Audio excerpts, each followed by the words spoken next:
Good morning, everyone, and welcome to the Center for Spiritual Living Victoria Online. It's wonderful to have you here with us today.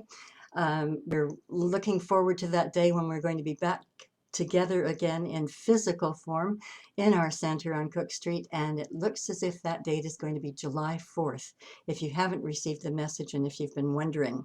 So we're really looking forward to a big celebration that day. But meanwhile, we're happy to be together online and to be sharing this morning with you. And I would like to invite Reverend Jennifer Tennant to do our opening treatment this morning. Jennifer? Thank you, Reverend Carrie. And as I go within in this moment,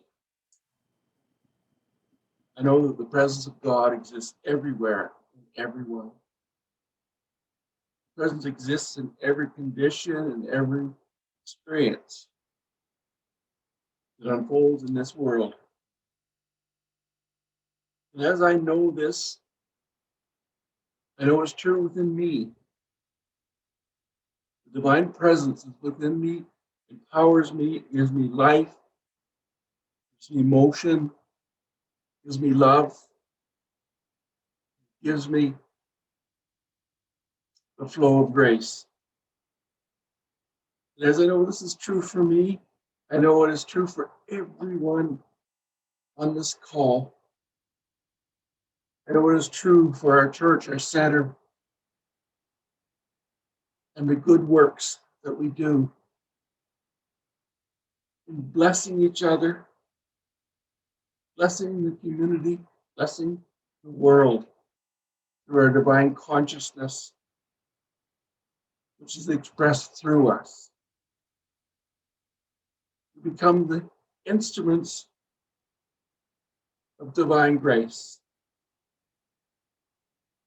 And as our attention flows throughout this life experience on this earthly plane, blessings of the divine unfolding blossom through synchronicity and design. And I embrace with gratitude this truth, open to even greater wonders of divine love. It's an open and grateful heart. And with this joy that is ever unfolding through the company I share with you, all unfolds in perfect harmony. I give a heartfelt thanks.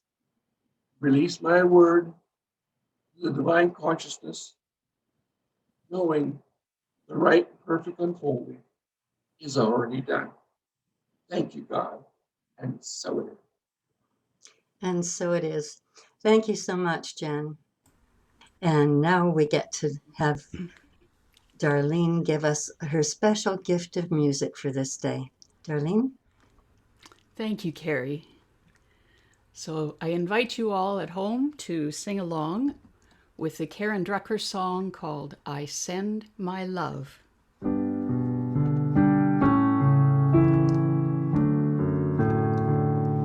I send my love over the mountains. I send my love over the sea. I send my love into the heavens, and it returns to me. I send my joy over the mountains. I send my joy over the sea. I send my joy into the heavens, and it returns to me. I send my peace over the mountains. I send my peace over the sea. I send my peace into the heavens, and it returns to me. I send my love over the mountains. I send my love over the sea.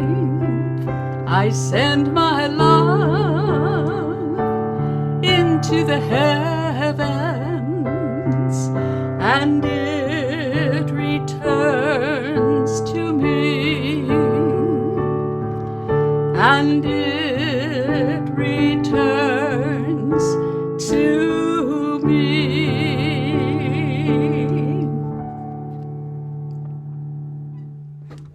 Oh, thank you so much, Darlene. That's such a beautiful song.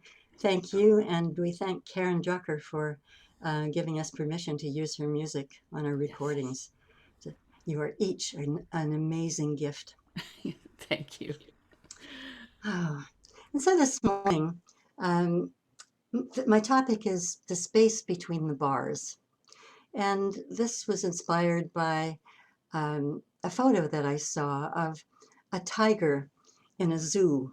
And it was an old photograph. It was an old zoo, one of the ones where the animals are really confined to a small cage, where there are bars. They don't have all of that space to roam around in as many of the zoos do have today. And as I was looking at them, I was thinking, it's the bars themselves that restrict the animals. The space represents freedom. And I was taking that into my own mind and thinking, what bars do I have in my consciousness? What bars do I have in my mind that restrict me from complete freedom?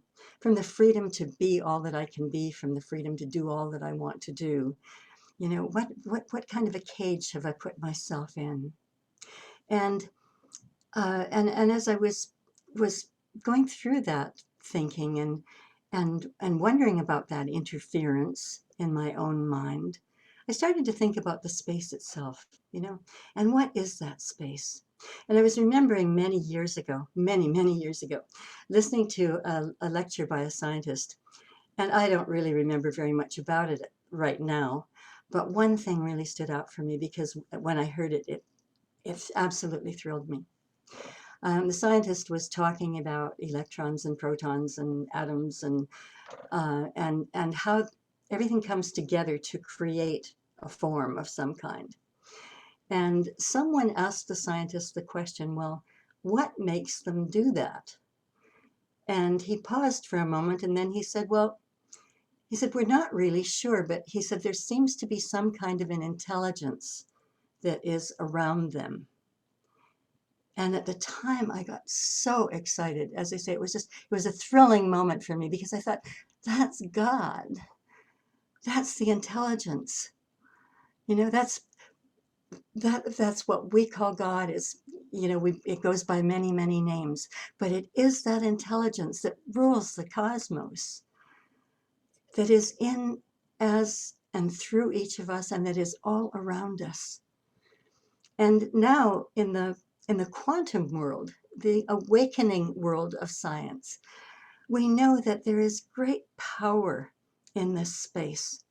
Whether it's a metaphor for the space between the bars in our consciousness that provide us the pure potential for our dreams, or the ever-existing space that is waiting to come into being, waiting to become something through the thoughts that we impress upon them. Deepak Chopra said, experiments require subparticles to make a choice. Think about that. Experiments require subatomic particles to make a choice. So how do they make that choice? It's not as if the particles themselves are making the choice. It's we who make the choice. And as we make the choice, that power around the particles, that space around the particles that is filled with intelligence, begins the movement to create the form. And so we need to remember this. And it's not something that we're always conscious of. We're not always conscious that our thoughts are ever creating. Now, some of them are just fleeting thoughts and they just go by so fast they don't have time to create anything. But if we have 60,000 thoughts a day, which is what is considered to be a number that we might have, and if most of those are the same thoughts we had yesterday and the same thoughts that we're going to have tomorrow, then those are the thoughts that are creating form in our lives. And those are the things that we really need to look at. And so how do we get into that space? How do we get to that place where we really know that we are consciously creating and where we're absolutely with God every moment? So what I would like you to do at this time is to just close your eyes for a moment and just breathe really naturally, unless you want to take deep breaths. It's absolutely up to you. It doesn't matter for this exercise. And just breathe in and out and in and out. And keep on doing that again and again. And now as you do, what I want you to notice is that when you breathe in, there's just this lightning second, not even a second, where you stop, where there's a gap before you breathe out. And when you breathe out, there's this space before you breathe in again. And so breathe in and breathe out and notice that there is that instantaneous gap in between. Now, you can stop now, just keep on breathing, but without the focus on that. Here's the thing, that when you are doing that, when you focus on that gap, you don't have any thoughts. You can't have any thoughts. And so for people who find it very difficult to meditate, it's a really wonderful place to go when you're beginning a meditation and as you're going through it, to be aware of your breath, but not just aware of your breath, but to be aware of that end of the inhale and the ending of the exhale before the inhale begins again. And it's one of those things that can just take us into that place, into that space, that place where magic can really begin when we want that to be so. And so we can look almost anywhere in our lives and we can find, restrictions, or we can find the space that gives us the freedom to know God, the freedom to know all of the wonders of the universe. For God, freedom and love and peace are in the space between each breath. It's the space between the bars, the space of nothingness that is everything. And so when we're aware of that, we've moved into the infinite and we're dwelling in the infinite. And that's the place where the power is. And when we have something that we wish to create in our lives, our hearts know what that is. We don't need to be consciously thinking of it. We simply need to go into that space of grace, that beautiful space where we know that Spirit dwells, where we really come to that oneness with the truth of who we are, that we are Spirit having a human experience. And we feel it, we acknowledge it when we're in that space. And I've often said, in the silence, there are many answers. And so in that space, there are many answers. And in the silence, if we have questions that are going through our minds constantly, or a question, there's something that can trigger the answer to that question, perhaps from someone else, perhaps a divine message that comes through right then. Perhaps it's going to take some time. I don't know. I was sharing with Reverend Jennifer the other day, and I have probably shared this to classes before. I recall many, many, many years ago reading that Ernest Holmes always prayed in silence. I've probably mentioned this in my talks too. And I went around, I was a student at the time, and I was going around thinking, what was it that he was thinking? What were the words he was using when he was in the silence? You know, what thoughts were going through his mind? Must have been something there. And for 2 weeks, no matter what I was doing, as I was walking around the house, if I was outside, whatever I was doing, this question kept coming back to me again and again and again. And after 2 weeks, one evening, an elderly member of my congregation phoned and asked me for prayer. She wasn't feeling well. And I said, of course. And she said, and when you're finished praying out loud, could we sit in silence for a little bit? And I said, yes, we can do that. So I did my prayer, and then I said, and now we'll just go into the silence. And as we did, I found that I was without thought. I was in the space. I felt the love in my heart center expand beyond anything I had ever experienced before. And tears were streaming down my cheeks. And I just was in this feeling of pure God stuff, feeling nothing yet feeling everything that was beautiful and loving and wonderful. And I have no idea how long we were in silence. It could have been 10 minutes, it could have been a half hour, I have no idea. And then I heard Barbara's voice, which was filled with tears, say, "It is done." And I said, "And so it is." And neither of us could speak. I just said, "I'll see you Sunday." And we hung up. And on Sunday, I sought her out and I said, "I want you to know the gift that you brought to me. You brought to me the answer to a question I had about Ernest Holmes and the way he prayed." I said, "He didn't need words." I said, "All he used was love, and that was everything. And that manifested everything." And I said, "This question has been plaguing me, and you have brought me the answer." And so it's those big questions that we have in our lives. Like, what's it all about? Why am I here? When we allow ourselves to go into that space, we begin to get the answers. And we have to turn off our busy minds, as we often call the monkey mind, turn it off. And the new class that I'm going to do is called From Monkey Mind to Monk Mind. It's about how to get into that beautiful space, into that monk mind where everything is perfectly clear. We're not plagued by self-doubts or by second-guessing ourselves in any way. And so this space is invisible. God is as invisible as the air. We can't touch it. We can't see it. We can't smell it. It just is. And I thought about this yesterday. Before the service, some of us were talking about how windy it was yesterday.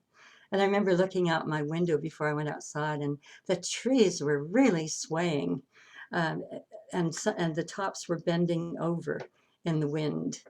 And as I looked at it, I thought, aha, you can't see the wind.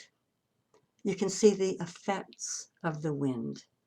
The trees that were bending over, the bushes that were really shaking on the ground. And isn't that like God? We can't see God, but we see the effects of God absolutely everywhere. And I often wonder why we're not in constant awe of all of the beauty and the wonders around us, but not just in awe saying, "Oh, isn't that a beautiful tree? Look at the blossoms right now." Just look at every beautiful flower that's blooming, at every bush that is filled with flowers. And we can be excited by them, we can be thrilled by them, but are we really in awe where we go to the point where we start to think about where they came from? The cherry trees right now, the blossoms are gone and the leaves are out on the trees. And as I was thinking about that, I thought, in the fall, the leaves will drop and those trees will they'll look barren. They'll be going into a state of rest. And then in the spring, they will bloom again. And those blossoms then will again turn into leaves. And and the roots of the trees are deep and they are nourished and they are held in this wonderful, intelligent consciousness. They know exactly what to do and when to do it. And the same thing with all of those bulbs in the ground that grow out and above to be beautiful tulips and daffodils and irises. All of those things that we see. And yet in the winter, they are dormant underground. You know, think about the intelligence that is there. We can't see those flowers in the winter. We can't see those blossoms in the winter, but they come back again and again and again. That space that they're in during the wintertime, that invisible space where they're preparing for their next incarnation, is a space where all intelligence is, where they know what to do.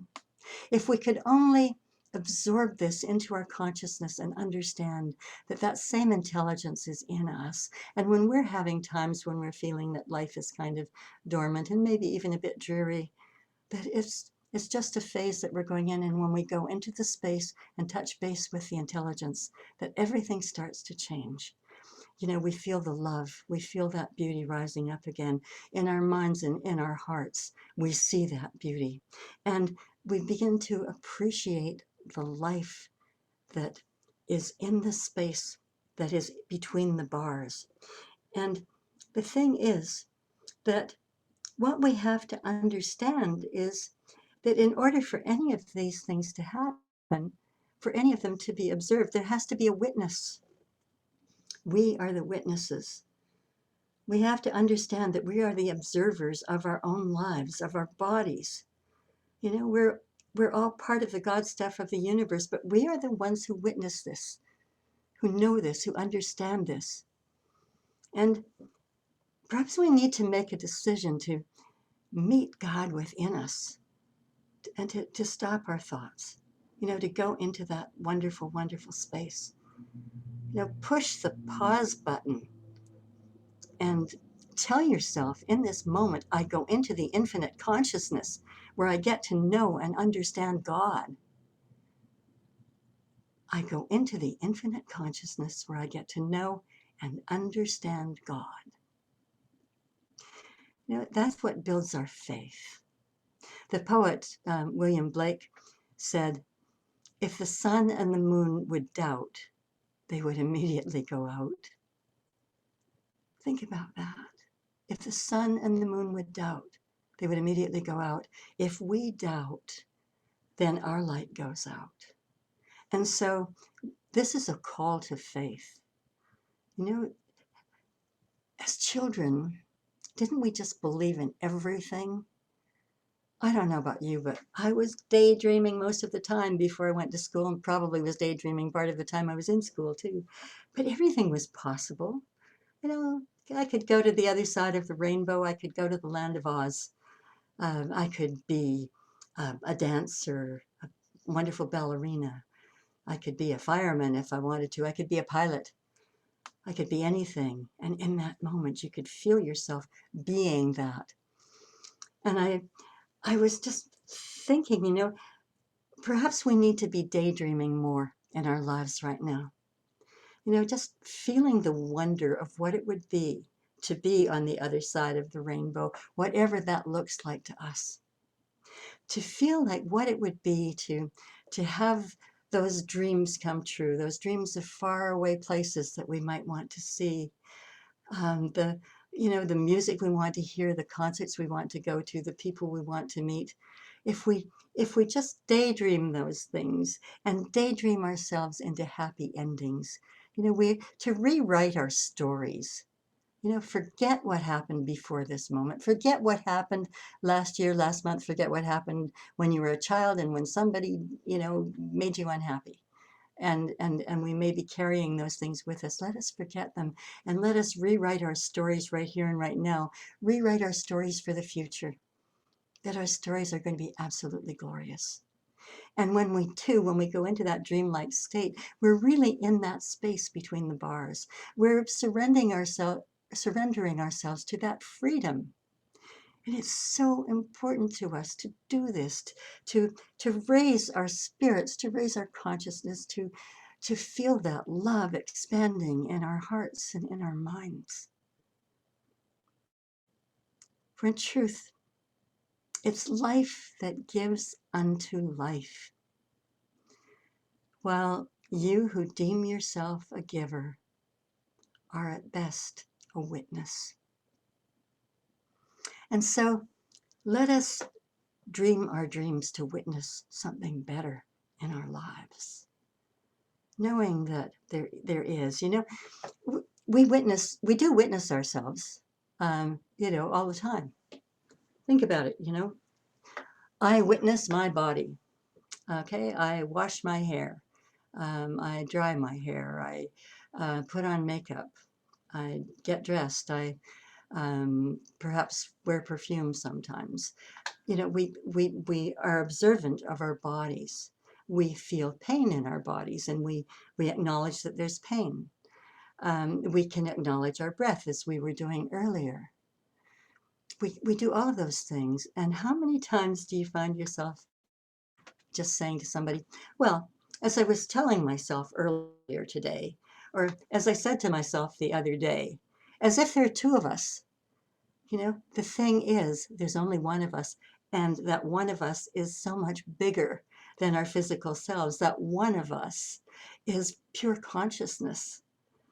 That one of us is the witness to everything that's going on in our lives, that is the witness to everything that is going on in our bodies, that is the witness to life, to all of the grandeur of everything in our lives. And so let's become conscious of the witness. And sometimes, it can just be funny. I came across something a while ago that I was reading. It was an anecdote that Wayne Dyer had exchanged. And he talked about a time when he was about to do a big workshop in Detroit. And he and his daughter, Sky, arrived in Detroit for the workshop. And they went to their hotel. And there was a newspaper that was in their rooms. And they were sitting going over the newspaper together at one point, and Wayne Dyer was looking for an ad that was placed that was for his workshop. And he came across the ad, and there he was. And it was before he started wearing a beret. So there he was with his bald head. And right above him was an ad for saying, for you men who are bald, here is a way to have your hair regrow. Well, he and Sky just sat and laughed and laughed and laughed and thought how funny that ad should appear right above his bald head. And his daughter turned to him and said, Dad, you're not really bald. You're just so much taller than your physical self that we can't see your hair.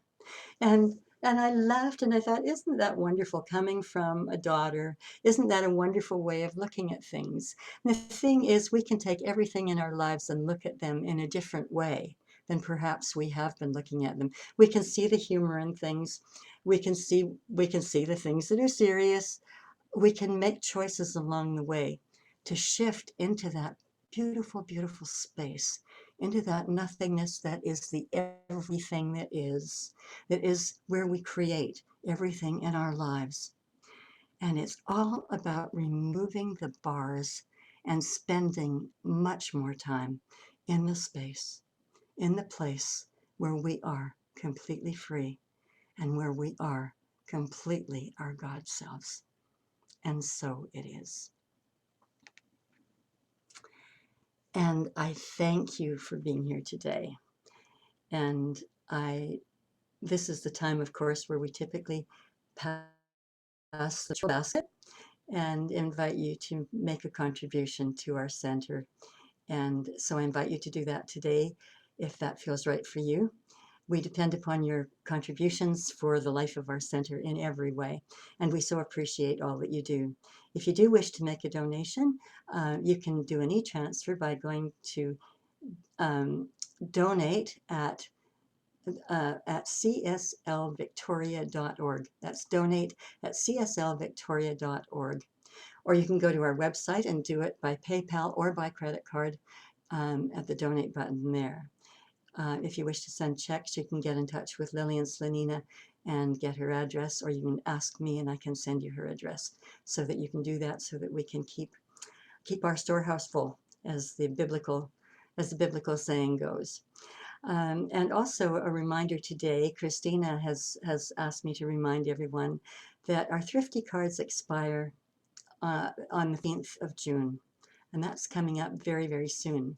The thing is, with our thrifty cards, the center gets 5% of the money that is put onto a thrifty card, and that ends June 15th. And so any money that is put onto the card before the 15th of June is registered as as money that makes a contribution back to us.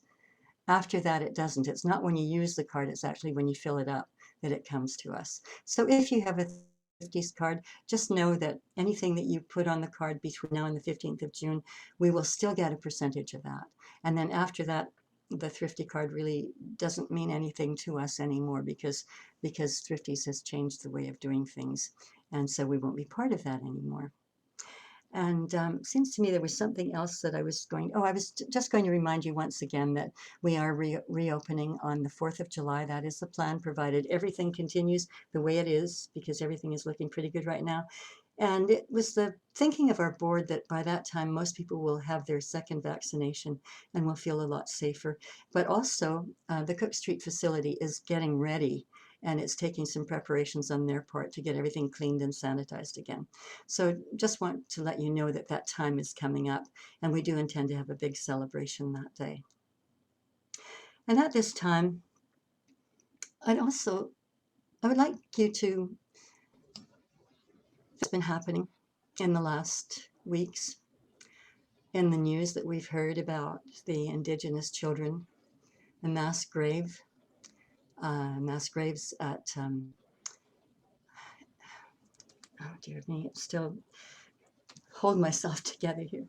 The mass graves in Kamloops at one of the residential schools where more than 200 bodies, or the remains of 200 bodies of little children have been discovered, some of them as young as 3 years old.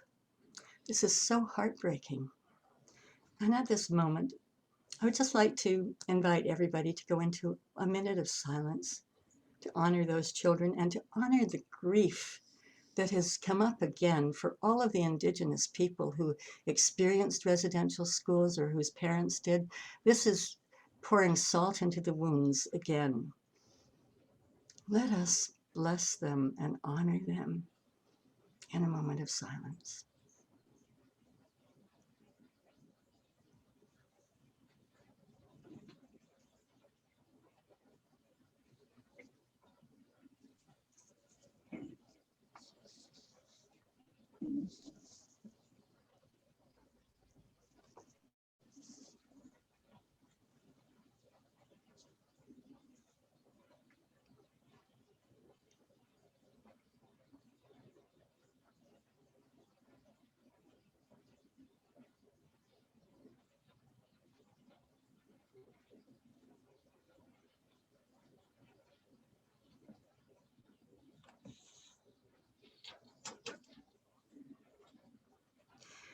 And I want to share this reading with you. Perhaps the light in the sky is not the stars, but rather openings in heaven where the love of those lost ones pours through and shines down upon us. And so it is. And I would like to invite Reverend Joanna to do our closing prayer. Thank you, Carrie. Thank you for that moment of silence for the Indigenous children. And thank you for your talk today. And so, as we come to the end of our service this morning, let us offer a prayer of gratitude. Gratitude for health, well-being, safety. Gratitude for the abundance in our lives, for the love that we share with our families and friends. Gratitude for the return to something resembling our former lives before the pandemic restrictions were first put in place. Thank you to all those healthcare workers who have enabled many thousands of people to receive vaccines. And through the vaccine,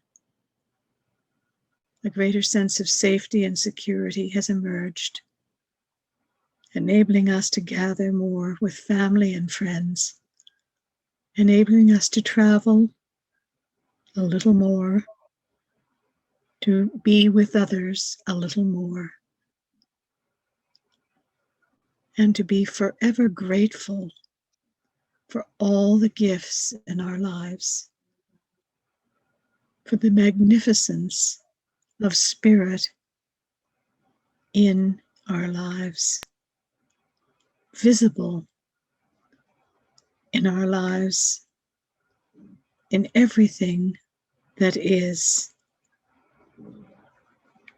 So I give thanks for this day, and thanks for Reverend Carrie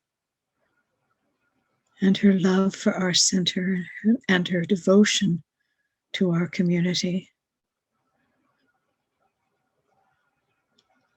I give thanks for our community itself, and know that as we move forward, the power of this teaching will draw many more people to our doors.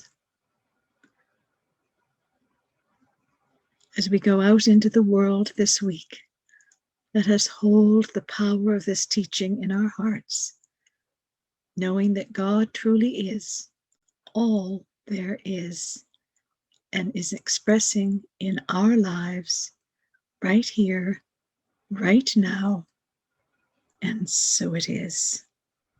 And so Thank it you. is. Thank you so much, Reverend Joanna. Reverend Carrie is experiencing a little bit of technological interference, and so she will be back momentarily.